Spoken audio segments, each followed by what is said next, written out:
les élèves de terminale générale et technologique sont priés de gagner leur salle d'examen.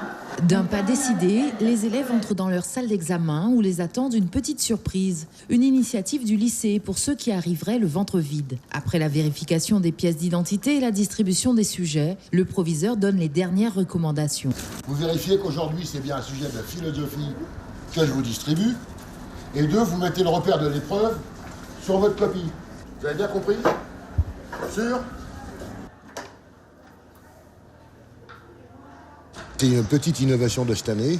En début de chaque épreuve, les candidats auront une pomme et une barre de céréales pour se sustenter et d'avoir une meilleure garantie qu'ils soient en pleine forme. 10 minutes avant la fin du temps réglementaire, les premiers élèves ressortent de la salle d'examen. Vous avez choisi quel sujet ? Le deuxième, je crois, celui sur le désir. J'ai parlé de plusieurs philosophes, de la pensée épicurienne qui choisit certains désirs, etc.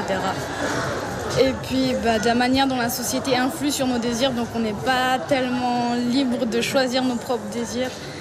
J'ai été inspirée, je suis fière, donc voilà. Le sujet c'est... attendez, je vais vous le lire, il est là. Suffirait-il de parler la même langue pour se comprendre ?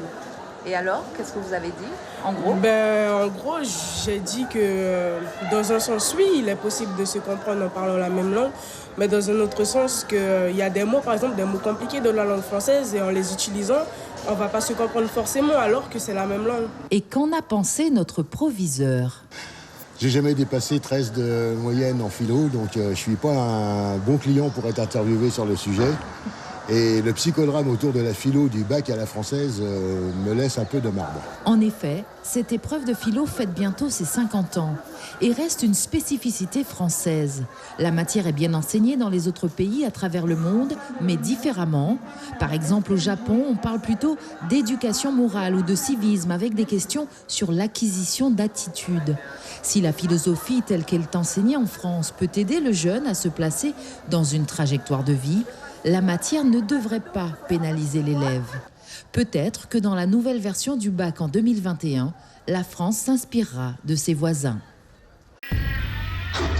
Suivez l'info sur Guyana Première, télé, radio et Internet.